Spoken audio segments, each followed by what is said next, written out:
Hot అంశాలపై debate news బెంచ్కి స్వాగతం.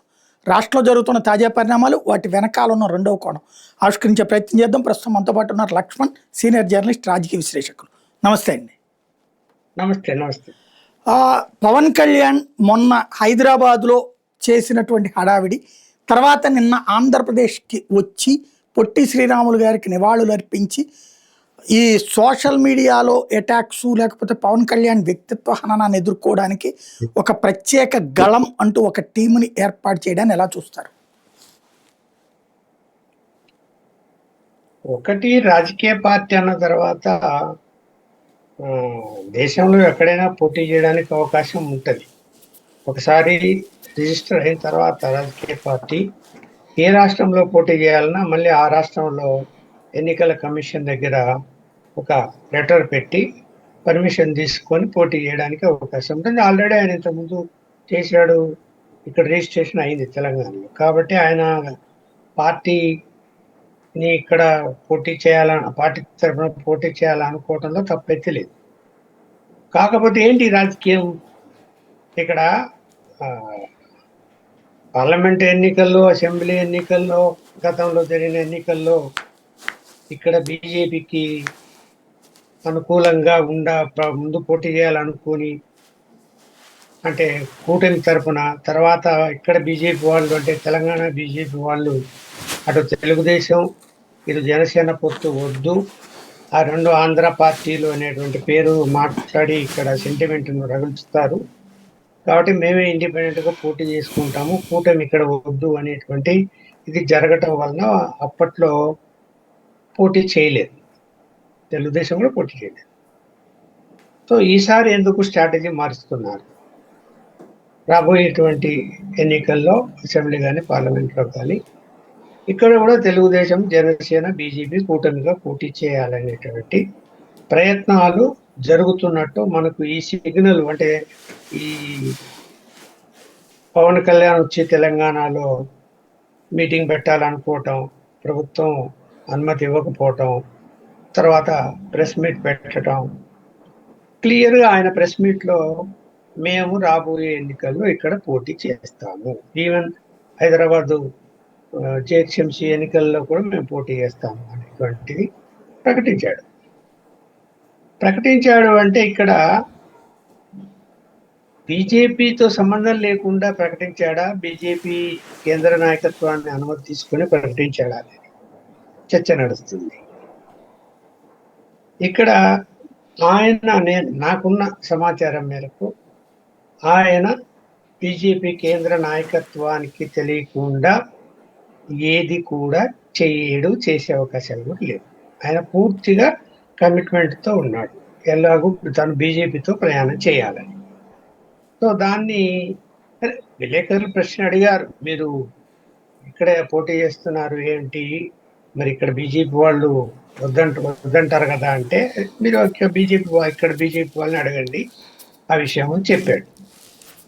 So ఇక్కడ ఎందుకు ఇక్కడ బీజేపీ, జనసేన లేదా టీడీపీ కూటమి తెలంగాణలో పోటీ చేయాల్సినటువంటి పరిస్థితి ఉందా, ఆ అవసరం ఎందుకు వస్తున్నది అంటే, గత ఎన్నికల్లో మన ఫలితాలే.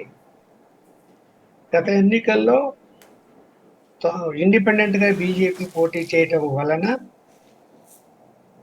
అసెంబ్లీలో 8 సీట్లే వచ్చాయి. సరే, పార్లమెంట్ అంటే అది మోడీ గారి ఇమేజీ, తర్వాత సరైన నాయకత్వం లేకపోవటము, కాంగ్రెస్ పార్టీలో కానీ లేకపోతే టీఆర్ఎస్ పార్టీలో కానీ టీఆర్ఎస్ ఫెయిల్ కావడము, సో అనేక కారణాల వలన 8 సీట్లు పార్లమెంట్ సీట్లు రాగలిగినాయి బీజేపీ. మరి ఇప్పుడు జమిలీ ఎన్నికలు రాబోతాయి కాబట్టి ఇక్కడ అసెంబ్లీ సపరేట్గా, పార్లమెంట్ సపరేట్గా జరిగే అవకాశం ఇంకా లేదు తెలంగాణలో. ఆ విషయాన్ని రాష్ట్ర ముఖ్యమంత్రి రేవంత్ రెడ్డి పలుసార్లు చెప్తున్నాడు, 29లోనే జరుగుతాయి, ముందు రావు అని. సో రెండు ఒకేసారి జరిగినప్పుడు అడ్వాంటేజ్ తీసుకోవాలని చూస్తుంది బీజేపీ. ఎన్ని చెప్పినా కూడా ఆంధ్ర ఓటర్స్ తెలంగాణలో ఉన్నారు, 24 లక్షలు ఓటర్స్ ఒక హైదరాబాద్ చుట్టూ ఉన్నటువంటి ప్రాంతంలోనే ఉన్నారు, హైదరాబాద్ నగరంతో పాటు. మరి ఇప్పుడు ఏమన్నా ఎస్ఐఆర్ ఆంధ్రాలో జరుగుతున్నది. అక్కడ ఓటు వదులుకుంటారో, ఇక్కడ ఓటు వదులుకుంటారో తేలిపోతది. ఈ ఈ దీని వల్ల. నేను అనుకుంటున్నాను మరి ఒకవేళ తెలంగాణ వదులుకుంటే ఏంటి ఇక్కడ టీడీపీ పోటీ చేసే ప్రయోజనం లేదా జనసేన పోటీ చేసే ప్రయోజనం ఏముంది? ఈ ఓట్లన్నీ ఆంధ్రాకి వెళ్ళిపోయి ఇక్కడ ఓట్లు మైనస్ అయిపోతాయి కదా! అది కూడా చాలా ముఖ్యమైన అంశం ఇది. ఎందుకంటే ఖమ్మంలో గాని, నల్గొండలో గాని అంటే విజయవాడ దరిదాపు ఉన్నటువంటి కోదాడ ఆ ప్రాంతాల్లో అన్నిట్లో కూడా ఆంధ్ర ఓటర్స్ ఎక్కువ ఉన్నారు. మరి వాళ్ళందరూ ఏ నిర్ణయం తీసుకుంటారు? తెలంగాణలో ఉంచుకుంటారా ఓటు హక్కు? లేకపోతే ఆంధ్రాలో ఉంచుకుంటారా? ఒకవేళ ఆంధ్రాలో ఉంచుకోవాలా? లేదు మనము మన ఊరు మనం అక్కడే ఓటేసుకోవాలా? మనం అక్కడనే మన వాళ్ళని గెలిపించుకోవాలా అని ఉండి ఇక్కడ వదులుకుంటే ఇక్కడ టీడీపీ, జనసేన పోటీ చేయడం వల్ల వచ్చే లాభం ఏంటి? కేవలం ఆంధ్ర ఓటర్ల గురించి ఆలోచిస్తున్నారు వాళ్ళు. మరి తెలంగాణ వాళ్ళు సరే ఎన్ని చెప్పినా సెంటిమెంట్ లేదని మనం అనటం లేదు. సెంటిమెంట్ అనేది ఉంటది. ఉంటది. ఇక్కడ లేకుంటే రగులుస్తారు. ఏదో కారణం చెప్పి. అది చూసాం కదా మనము. ప్రొఫెసర్ నాగేశ్వరరావు గారు ఏదో యాదృచ్ఛికంగా ఏదో తనకున్న ఒక సమాచారం అన్నాడు. దాన్ని పట్టుకొని మొత్తం తెలంగాణ సెంటిమెంట్ అంతా తీసుకొచ్చారు. తీసుకొచ్చి ఆంధ్ర ఆంధ్ర తెలంగాణ అని చెప్పి మాట్లాడు. సో ఎట్లయినా కూడా ఎన్ని చెప్పినా కూడా తెలుగుదేశానికి కూడా ఆంధ్ర బ్రాండ్ ఉంటుంది, జనసేన కూడా ఆంధ్ర బ్రాండే ఉంటుంది. ఆ భయం ఇక్కడ బీజేపీ నాయకులకు ఉంది. ఆంధ్ర ఓటర్లను చూసుకుంటే తెలంగాణ ఓటర్స్ ఏమైపోతారు? ఖచ్చితంగా కాంగ్రెస్ పార్టీ కానీ, బీఆర్ఎస్ పార్టీ కానీ ఈ కూటమితో ముందుకెళ్తే దాన్ని ముందుకు తీసుకొస్తారు సెంటిమెంట్. మరి ఇవన్నీ డిస్కస్ చేశారా, చేయలేదా? ఎందుకు తను ఎవరు పవన్ కళ్యాణ్ గారు పోటీ చేసి తీర్తామంటున్నాడు తెలంగాణలో? చేయటం వల్ల ప్రయోజనం ఏంటి? ఉందా లేదా? ఉండొచ్చు. పవన్ కళ్యాణ్ గారి ఇమేజ్ వేరు, ఆంధ్ర ఓటర్స్ ఇష్యూ వేరు. పవన్ కళ్యాణ్ ఇమేజ్ అన్నది చాలా రాష్ట్రాల్లో ఉంటుంది. తెలుగు రాష్ట్రాల్లో ఉంటుంది, పక్కన కర్ణాటకలో ఉంటుంది, తమిళనాడు కూడా ఉంటుంది. ఆయన ఒక మంచి నటుడిగా పేరు పొందాడు. అభిమానులు ఉన్నారు, తెలంగాణలో కూడా ఉన్నారు. తెలంగాణ వాదులు కూడా చాలా మంది అభిమానిస్తారు. మరి అది ప్లస్ పాయింట్గా తీసుకొని ఎన్నికల్లో కూటమి అంటే ఇక్కడ కూడా కూటమి తరపునే పోటీ చేస్తారా అనేది చూడాలి. అది సమస్య ఖచ్చితంగా. ఆయన మరి ప్రకటించేశాడు కాబట్టి మళ్ళీ వెనక్కి తప్పుకుంటాడని అనుకున్నాన్ని ఆలోచించే మీటింగ్ పెట్టాడు. అంటే అండర్ గ్రౌండ్ ప్రిపరేషన్ లేకుండా కేంద్ర బీజేపీ నాయకత్వంతో ఏమి చర్చించకుండా తను ఒక్కడే సొంత నిర్ణయం తీసుకొని ఇక్కడ చెప్పి ఉంటాడు అని నేనైతే అనుకోవట్లేదు. అంటే బీజేపీనే మన ఇద్దరం కలిసి వెళ్దాం, మన ముగ్గురం కలిసి అని చెప్పింది అంటారా మీరు? ఇక్కడ రాష్ట్ర నాయకత్వం తీరు వేరుంది, బీజేపీ కేంద్ర నాయకత్వం ఆలోచన వేరుగా ఉంటుంది ఎప్పుడు కూడా. ఇప్పుడు గత అసెంబ్లీ ఎన్నికల్లో మరి తెలంగాణలో బీసీ అభ్యర్థిని ముఖ్యమంత్రి చేస్తాము అని చెప్పి ప్రకటించే విషయంలో తెలంగాణలోని బీజేపీ ముఖ్య నాయకులు మొత్తం వ్యతిరేకించారు. కానీ అధిష్టానం ఒప్పుకోలేదు, ప్రకటించేసింది. ఇప్పుడు అప్పుడు కూడా తెలుగుదేశము జనసేనతో కలిసి పోటీ చేయాలనే పెద్ద చర్చ జరిగింది హైదరాబాద్. చేస్తేనే బాగుంటుంది, ఇదిగో ఈ ఓట్లు వస్తాయి, ఈ జిల్లాల్లో ఆంధ్ర ఓటర్స్ ఉన్నారు అంటే ససీమీర బీజేపీకి తెలంగాణ నాయకత్వం అంగీకరించలేదు. చాలా తీవ్ర వాదోపవాదాలు జరిగాయి. అమిత్ షా ముందనే జరిగాయి ఇక్కడ స్టార్ హోటల్ హైదరాబాద్. తర్వాత చివరి వద్దనుకున్నారు, ఎందుకు తగాల. ఇప్పుడు మరి ఆమోదిస్తారా కూటమితో అంటే కేంద్ర నాయకత్వం తెలంగాణ బీజేపీ నాయకత్వాన్ని ఒప్పించాలి. మరి అది చర్చలు జరుగుతున్నాయా లేదా? ఇంకా చాలా సమయం ఉంది. అంటే ఎన్నికలకు క్రిందటిసారి తెలుగుదేశాన్ని జిహెచ్ఎంసీ పక్కన ఎన్నికలు పెట్టారు వస్తున్నాయి కానీ కాబట్టి ఆడాలి. క్రిందటిసారి తెలుగుదేశాన్ని పక్కన పెట్టారు కానీ జనసేనతో కలిసి వెళ్ళారు. జనసేన పోటీ చేసింది కొన్ని ఏరియాలో, కాకపోతే 5,000 ఓట్ల లోపే వచ్చినాయి అన్ని చోట్ల కూడా. అప్పుడు పొత్తు లేదు. పొత్తుంది కదా, జాయింట్ గానే కదా చేసింది మొన్న 2019 23లో. లేదే, పొత్తు లేదే. లేదు, జనసేన బీజేపీ కలిసి పోటీ చేసినాయి. బీజేపీ 7 సీట్లు ఇచ్చింది జనసేనకి. వాటిట్లో డిపాజిట్లు కూడా రాలేదు. ఖమ్మం కూడా ఇచ్చింది కదా అప్పుడు. Yes correct. కాకపోతే ఏంటంటే ఆయన ప్రచారం చేయలేదు అనుకుంటా. అదే ప్రచారం చేయలేదు కానీ కలిసి పోటీ చేశారు. తెలుగుదేశం పార్టీతో పొత్తు వద్దు అనుకున్నారు, జనసేనతో పొత్తు జరిగింది. చివరిలో జరిగింది జనసేనతో పొత్తు అనేది. అవును, ఇప్పుడు మర్చిపోయింది ఇది, correct. ఇప్పుడు మరి పొత్తు పెట్టుకుంటే అప్పుడు రాని ఇప్పుడు వస్తాయా? అదే నాకైతే వచ్చే అవకాశాలు లేదు. ఇప్పుడు నేను చెప్పాను కదా, ఈ పరిస్థితుల్లో మనకు ఏమ్మా ఎందుకు వచ్చాక టీవీలో కదా మాట. అంటే ఇప్పుడు ప్రజెంట్ ఉన్నటువంటి సిచ్యుయేషన్లో తెలుగుదేశం పార్టీ వాళ్ళకైతే చెయ్యాలని ఉంది, బీజేపీతో కలిసి కానీ బీజేపీతో విడిపోయారు. కానీ తెలుగుదేశం ఓటరు ఆల్రెడీ ఒకప్పుడు బీఆర్ఎస్ వైపుకి టర్న్ అయిపోయారు, తర్వాత కాలంలో రేవంత్ రెడ్డి వైపు టర్న్ అయిపోయారు మిగిలిన వాళ్ళు. ఇప్పుడు మళ్ళీ రేవంత్ దగ్గరికి వెళ్ళిన ఓట్లు వెనక్కి తీసుకొచ్చి బీజేపీతో కలిసి ముందుకు సాగడానికి తెలుగుదేశం సిద్ధపడుతుందా? అలా వస్తాయన్న నమ్మకంతో తెలుగుదేశం జనసేనతో కలుపుకుంటే తెలంగాణ సెంటిమెంట్ని బాగా రంగరించే బీఆర్ఎస్ కాంగ్రెస్ని కాదని బీజేపీ కూటమికి ఓట్లు పడతాయా? ఉట్టి హైదరాబాద్ నమ్ముకుని బీజేపీ వెళ్ళగలుగుతుందా? ఇప్పుడు అదే పెద్ద సిక్కు సమస్య. ఇప్పుడు మీరు అన్నట్టు ఏంటంటే ఇవాళ కాంగ్రెస్ పార్టీలో కానీ లేకపోతే ఓటర్స్ మైండ్లో కానీ ఏముంది, రేవంత్ రెడ్డి తెలుగుదేశంతో సన్నిహితంగా ఉన్నాడు. ఆయన కూడా ఏం ఆలోచన, ఇక్కడ ఉన్నటువంటి ఆంధ్ర ఓటర్లను కాంగ్రెస్ పార్టీకి ఓటేయించుకోవాలని ఆలోచనలో ఉన్నాడు. గత ఎన్నికల్లో బీఆర్ఎస్ పార్టీకి వేసారు ఆంధ్ర ఓటర్స్ అందరూ. ఈసారి తన వైపు తిప్పుకోవాలనే ప్రయత్నంలో భాగంగా కూడా అతను ఆ సిగ్నల్ ఇస్తున్నాడు. ఇప్పుడు ఏదో కార్యక్రమం జరిగితే ఇప్పుడు మన ఎన్టీ రామారావు విగ్రహం ప్రారంభం ఉత్సవం జరిగింది. సరే, అది అభిమానులు చేశారు, తను ఎన్నికల్లో మాట ఇచ్చాడు కాబట్టి పెట్టాడు అనుకుందాం. మొత్తం అక్కడ తెలుగుదేశం జెండాలు పట్టుకొని నిలబడి అక్కడ వచ్చారు కదా అంతా తెలుగుదేశం వాళ్ళు. జెండాలతో పని ఏముంది, జెండాలు పట్టుకొని వచ్చారు. ఖమ్మంలో సిపిఎం సభ జరుగుతుంటే అక్కడ ఈయన పాల్గొంటే అక్కడ తెలుగుదేశం జెండాలు పట్టుకొని వచ్చారు. ఇక్కడ క్లియర్గా అనుమానం అనేది వచ్చేసింది, ఈయన తెలుగుదేశంను వదిలిపెట్టాడు అని. ఆయన చంద్రబాబు విషయంలో కానీ ఎన్టీ రామారావు విషయంలో కానీ ఆయన ఎప్పుడు నెగిటివ్గా మాట్లాడలేదు, పాజిటివ్గానే మాట్లాడుతున్నారు.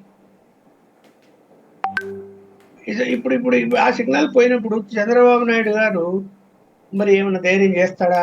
ఇప్పుడు పార్టీని ఇక్కడ పునర్వ్యవస్థీకరణ చెయ్యాలి తెలంగాణ. గత 2 సంవత్సరాలుగా అంటే అధికారంలోకి ఆంధ్రప్రదేశ్లో వచ్చినప్పటి నుంచి ఇక్కడ ఉన్నటువంటి తెలుగుదేశం వాళ్ళు ఇక్కడ కూర్చో, పార్టీని ఇక్కడ పునర్వ్యవస్థీకరణ చెయ్యండి అని అడుగుతూ ఉంటే ఆయన దాటవేస్తూ ఉన్నాడు చంద్రబాబు నాయుడు గారు. ఎందుకు?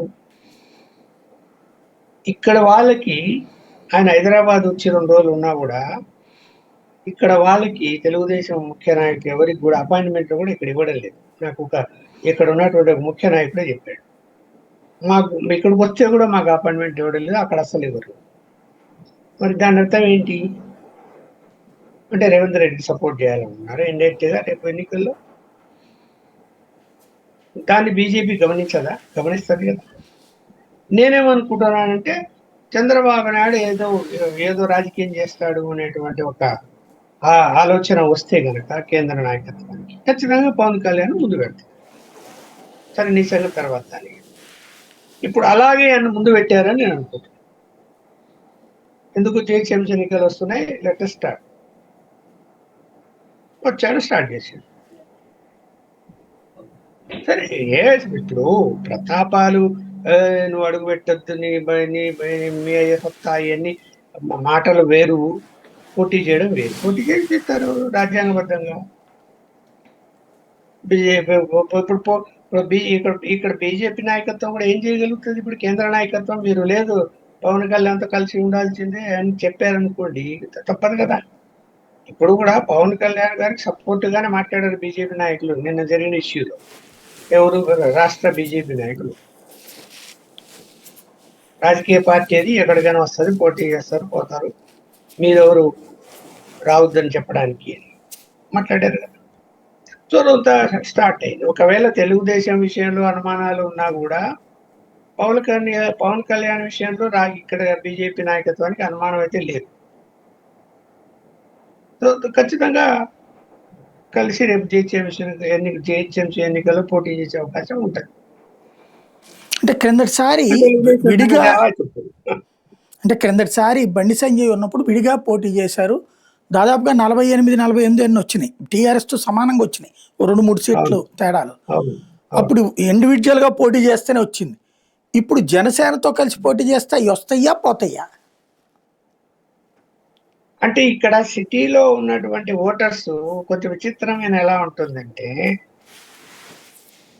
జిహెచ్ఎంసీ ఎన్నికలు కాబట్టి హైదరాబాద్ లో ఉన్నటువంటి ఆంధ్ర సెటిలర్ల పక్కన పెడతాం, తెలంగాణ సెటిలర్స్ అంటే వివిధ జిల్లాల నుంచి వచ్చి ఇక్కడ ఉపాధి కోసం ఉంటూ అక్కడ ఓటు హక్కు, ఇక్కడ ఓటు హక్కు కూడా ఇక్కడ వాళ్ళకు కూడా ఉంది. ఇప్పుడు ఖమ్మంలో ఉంది అనుకోండి, ఖమ్మంలో ఓటు హక్కు ఉంటుంది, హైదరాబాద్లో ఓటు హక్కు ఉంటుంది, ఉన్నది.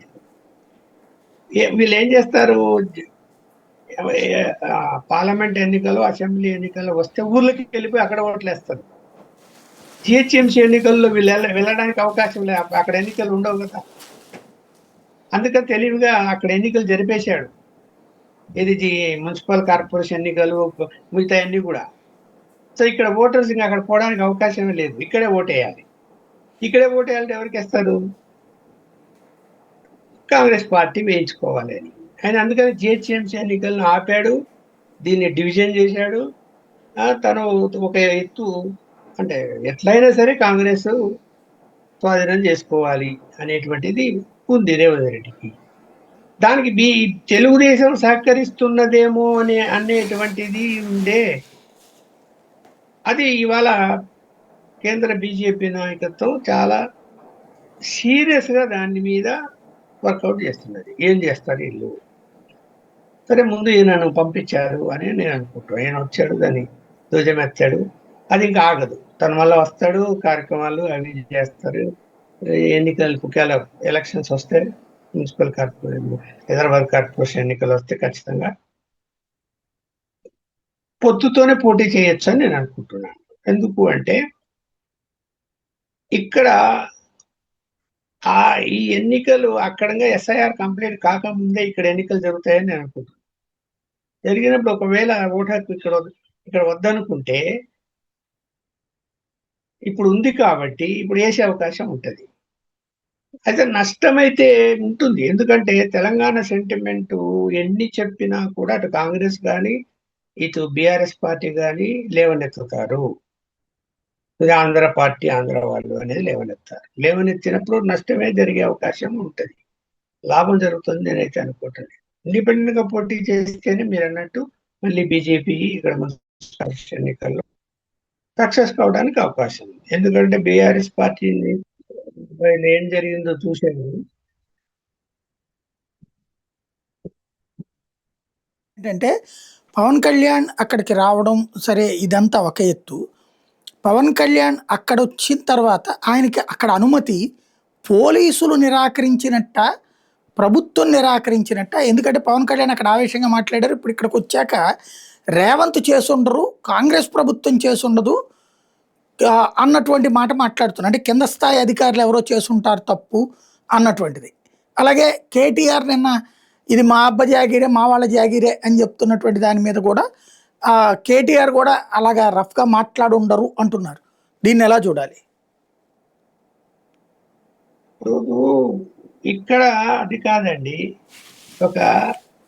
అక్కడ డిప్యూటీ సీఎం, ఒక పార్టీకి అధ్యక్షుడు, ఇక్కడ గతంలో ఎన్నికల్లో పోటీ చేశాడు, ఇక్కడ వచ్చి సమావేశం పెడుతున్నాడు అంటే ముఖ్యమంత్రి గారికి తెలియకుండా పోలీసులు ఆ యొక్క సమావేశానికి అనుమతి నిరాకరించేసినటువంటి సందర్భం ఉంటుంది ఎక్కడన్నా? అసంభవం. ఖచ్చితంగా ముఖ్యమంత్రి నోటీస్‌కి పోయి, ముఖ్యమంత్రి ఆదేశాల మేరకే అది ఆపారు అని నేనైతే అనుకుంటున్నాను. అందులో సిటీలో ఎక్కడో మారుమూల అంటే ఏదో నోటీస్ ఇవ్వలేదు, అంటే చెప్పలేదు, తెలియజేయలేదు అని అంటే నమ్ముతారు. హైదరాబాద్ నగరం నడిబొడ్డున చిన్న విషయమా అది? ముఖ్యమంత్రి గారు కూడా తెలియకుండా అనుమతి నిరాకరిస్తారా? కాకపోతే ఏంటంటే రేవంత్ రెడ్డి అనే ఆయన అటు తెలుగుదేశంతో ఇటు బీజేపీతో కూడా సత్సంబంధాలు మెయింటైన్ చేస్తున్నాడు కాబట్టి రేపొద్దున రాజకీయం ఏమైనా మారొచ్చేమో, మనం అతన్ని టార్గెట్ చేయటం ఎందుకు అని చెప్పి అటు తెలుగుదేశము ఇటు జనసేన అనుకుని ఉండొచ్చు. అంతే. అంతే తప్ప ఇప్పుడు రేవంత్ రెడ్డి ఆపించాడు అనేటువంటిది ఎలా మాట్లాడతారు? ఎవరు? పవన్ కళ్యాణ్ మాట్లాడలేకపోయాడు. చతురతం ఎందుకు అని. అంత రాజకీయం ఎలా ఉందంటే ఎవరు ఎప్పుడు ఎక్కడ ఉంటారు, ఏం జరుగుతుంది, ఏ పార్టీలోకి వెళ్తారు, ఎవరితో సంబంధాలు ఉన్నాయి, అది కాదండి. ఢిల్లీలో అర్ధరాత్రి ఒక బీజేపీ ఎంపీ ఇంటికి ముఖ్యమంత్రి గారు సెక్యూరిటీ లేకుండా పోయి మాట్లాడి 2 గంటలు ఉండి వచ్చాడు. ఏం చెప్పాలని మనం? చెప్పండి, ఏమనాలి మనం? ఇది అందరికీ తెలిసిపోయిన విషయం. మరి ఏమని చెప్పాలా? ఏం రాజకీయాలు అనాలా? ఇప్పుడు పని ఉంటే ఆ ఎంపీలు ముఖ్యమంత్రి దగ్గరకు వస్తారా? ముఖ్యమంత్రి వాళ్ళ ఇంటికి పోతాడా? మరి ఏం చెప్పాలి చెప్పండి? రాజకీయాలు ఇవాళ ఏమీ ఓపెన్గా లేవు, క్లారిటీ లేదు. ఎవరిష్టం రాజకీయం వాళ్ళు ఆడుకుంటున్నారు. ఇప్పుడు అదేమంటే కాంగ్రెస్ వాళ్ళు ఏమంటారు? బీఆర్ఎస్ బీజేపీతో సంబంధాలు ఉన్నాయండి. బీఆర్ఎస్ పార్టీ ఏమంటది? కాంగ్రెస్లో బీజేపీ సంబంధాలు ఉన్నాయండి అని మాట్లాడతారు. మరి ఇప్పుడు పవన్ కళ్యాణ్ అది రద్దు చేశారు అంటే మీటింగును, అంటే అనుమతి ఇవ్వలేదు అంటే ఆయన ఎవరిని టార్గెట్ చేయాలండి? ఖచ్చితంగా ముఖ్యమంత్రినే చేయాలి కదా. చేయలేదు మరి అంటే అదే రాజకీయం. మరి కరెక్ట్? అది కరెక్ట్ కాదు. మేము ఎందుకు అనుమతి నిరాకరించారు మీరు అని చెప్పి ప్రశ్నించాల్సింది ఎవరిని? ముఖ్యమంత్రి గారినే ప్రశ్నించాలి. ఆయన తెలియకపోయి ఉండొచ్చు. ఏంది తెలియకపోయి ఉండొచ్చిందండి. హైదరాబాద్ నగరంలో నువ్వు ఒక డిప్యూటీ సీఎంగా ఉండి ఇక్కడికి వస్తూ ఉంటే నీ సభకు నిరాకరణ చేసిన ముఖ్యమంత్రి తెలియకుండా పోలీసులు నీకు అనుమతి రద్దు చేస్తారా? ఎట్లా చేస్తారు? ఈవెన్ ఊరికి ఆ గేమ్లు ఆడుకుంటున్నారు అందరు ఎవరికి వాళ్ళు. ఫైనల్గా ఒక్కటి చెప్పండి, జిహెచ్ఎంసీ ఎలక్షన్స్కి సంబంధించినటువంటి అంశం మొదట రాబోతుంది త్వరలో. బీజేపీ రాష్ట్ర నాయకత్వం జనసేనతో కలిసి వెళ్ళడానికి సిద్ధంగా ఉందా లేదనుకుంటున్నారా? ఒకటి ఏంటంటే ఇందులో ఇక్కడ బీజేపీ నాయకత్వంలో కూడా అంటే తెలంగాణలో గ్రూపిజం ఏర్పడింది. ఒక సైడ్ ఉన్న గ్రూప్ వాళ్ళేమో ఉండాలి అంటారు, ఒక సైడ్ గ్రూప్ వాళ్ళేమో వద్దంటారు. దీన్ని బ్యాలెన్స్ చేసేటువంటి పరిస్థితుల్లో అధిష్టానము ఇప్పుడు ఏం చేస్తుందో చూడాలి. ఇప్పుడు రాబోయేటువంటి ఏదో నెక్స్ట్ మంత్ క్యాబినెట్ ఎక్స్పాన్షన్ ఉంది అని చెప్తున్నారు కేంద్రంలో. కొంతమంది మీద వెయిట్ పడుతుంది అని అంటున్నారు. అలాగే పార్టీ అధ్యక్షుడు పర్ఫార్మెన్స్ విషయంలో కూడా సంతృప్తిగా లేదనేటువంటిది ఉంది. సో ఇవన్నీ కలిపి వాళ్ళు ఆలోచించి కేంద్ర నాయకత్వం నిర్ణయం తీసుకోవాలి. వీళ్ళు వద్దనే ఇప్పుడు చూడండి, అర్ధరాత్రి ఇక్కడ రాత్రి పూట జరుగుతాయి కదా చర్చలు. గత ఎన్నికల్లో తెలుగుదేశంతో పొత్తుండాలి అనే దాని మీద ఒక వర్గం ఏమో ఉండాలని, ఒక వర్గం ఏమో వద్దని. అక్కడ కేంద్రం నుంచి వచ్చి బీజేపీ వచ్చినటువంటి బీజేపీ నాయకులు వచ్చిన వాళ్ళ దగ్గర వాళ్ళు వచ్చి ఉండాలని వాదించారు, వీళ్ళు వచ్చి వద్దని వాదించారు. ఇప్పుడు ఏం చెప్పాలి ఇక్కడ? మీరు ఎందుకు ఎక్కువగా ఇలా ఫెయిల్ అయిపోతున్నారు, 8 అసెంబ్లీ సీట్లు ఎందుకు వచ్చాయి అనేది మనం ఆలోచించినప్పుడు ఇక్కడ నాయకుల మధ్య ఐక్యత లేదు. ఒకటి, నెట్వర్క్ అనేది ఇంకా పెరగాలి, అది పెంచుకునే ప్రయత్నాలు చేయటం లేదు. కార్యకర్తలు వస్తే పని చేయాలి ఎప్పుడు కూడా, వాళ్ళకు రెస్పాండ్ కావాలి, కావటం లేదు. అసంతృప్తి పూర్తిగా ఉంది కార్యకర్తలు. మనం ఒక లెటర్ ఇచ్చామనుకోండి ఒక మంత్రి, కేంద్ర మంత్రికి వచ్చి, ఆ లెటర్ ఎక్కడ పోతున్నాయో తెలియటం లేదు. వీళ్ళు వాళ్ళ చుట్టూ తిరగాలి, ఆఫీస్ చుట్టూ. ఇచ్చాను అనుకుంటే ఆయన ఇచ్చాడు, ఆయన పేరేంటి, పక్కన ఎవరు ఉన్నారు, ఇవన్నీ అడుగుతారు ఆఫీసులో. అట్లా నాకు చాలా మంది చెప్పారు. నేను అప్పుడప్పుడు వెళ్తుంటాను అలా ఆఫీసుకి, బయట చాలా మంది కనపడుతుంటారు, తిరిగిపోతుంటారు. ఇప్పుడు అదే చూడండి, హైదరాబాద్లో కాంగ్రెస్ పార్టీ సంబంధించి లేదా ప్రభుత్వం సంబంధించి ఈ వినతి పత్రాలు తీసుకుంటే అవి రిజిస్టర్ అవుతున్నాయి, మెసేజ్లు వస్తున్నాయి, దానికి ఆన్సర్ అవుతున్నారు, పని కాకపోయి. అలాగే ఎంఐఎం పార్టీ, ఇప్పుడు బీజేపీకి వ్యతిరేకం ఎంఐఎం. ఇక్కడ రేపొద్దున జీహెచ్ఎంసీలో ప్రధాన పాత్ర ఎంఐఎంది. ఎంఐఎం ఆఫీస్కు వెళ్ళి రోజు వాళ్ళక్కడ ఒక ఎమ్మెల్యే కానీ, ఒక ఎంపీ కానీ, ఎవరో ఒకరు బాధ్యత గల వ్యక్తి కూర్చుంటాడు అక్కడ ఆఫీసులో. అప్పటికప్పుడు ఫోన్లు చేయడం ఆఫీసర్లకి, ఏదైనా కంప్లైంట్ తీసుకెళ్తే వెంటనే లెటర్లు టైప్ చేసి ఇవ్వడం, దాన్ని ఫాలోఅప్ చేయటం, ఒక సిస్టమ్ అనేది అక్కడ కనిపిస్తుంది. ఇక్కడ ఏ సిస్టమ్ లేదు బీజేపీ దగ్గర. ఎవరు వస్తున్నారో, ఏం కాగితాలు తీసుకుంటున్నారో, ఎవరికి పోతున్నాయో, ఎవరికి పనులు అవుతున్నాయో తెలియదు. వాళ్ళ వ్యక్తిగత పనులు, పిఎల్ ఉంటారు, పిఎస్లు ఉంటారు మంత్రులకి, వాళ్ళ వ్యక్తిగత పనులు ఎక్కువ చేసుకుంటారు వాళ్ళు. అంటే వాళ్ళ ప్రయోజనాలు ఉండేటివి. ఎక్కడ అందుకని బీజేపీ ఇక్కడ వెనకబడిపోతుంది. అటు కార్యకర్తల అసంతృప్తితో ఉన్నారు, ఓటర్స్ ఉన్నా కూడా వేయించుకునే పరిస్థితి లేదు, గురుబీజం ఉంది. మరి ఇన్నిటి మధ్య రేపొద్దున జిహెచ్ఎంసీ ఎన్నికల్లో ఏ కారణంతో గెలవగలుగుతారు వీళ్ళు? అందుకని పవన్ కళ్యాణ్ గారు ఏమైనా సినిమా యాక్టరు, ఆ ఫోకస్ అవుతుంది, ఇక్కడ తెలుగు ఓటర్స్ ఉన్నారు 24 లక్షల మంది అని చెప్పి ఆలోచిస్తున్నారని నేను అనుకుంటున్నాను.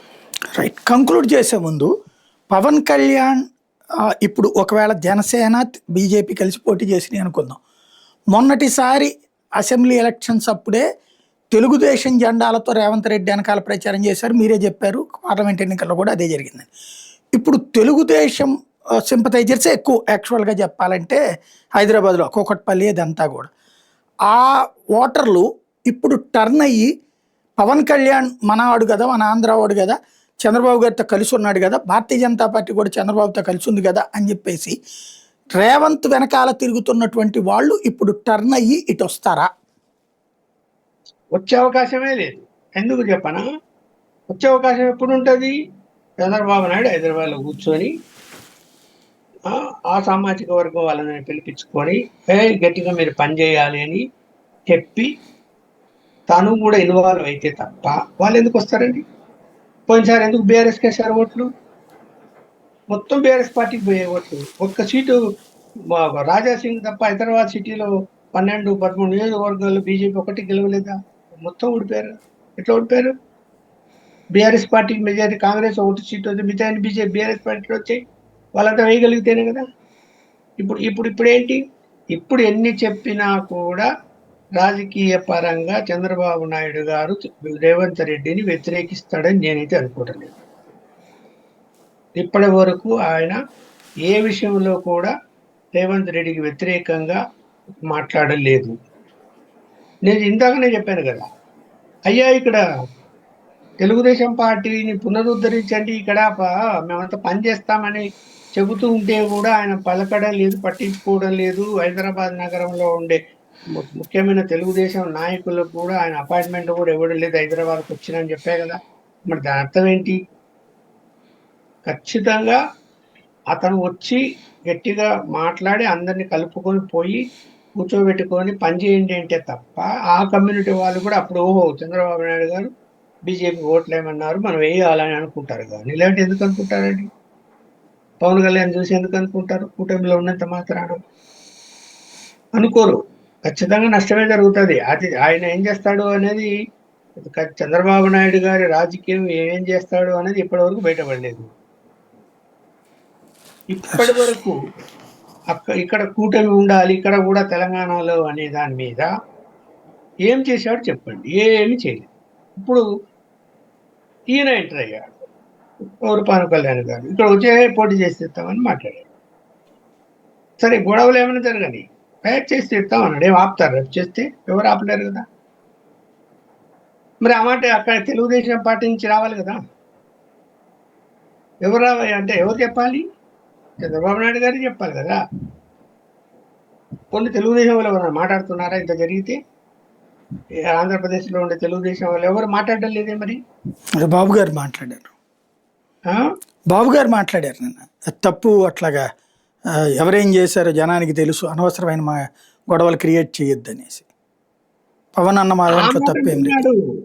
అంటే ఇప్పుడు మీరు చెప్పేది నేను కూడా విన్నది.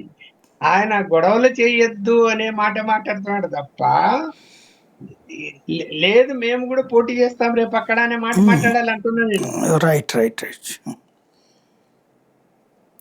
రైట్.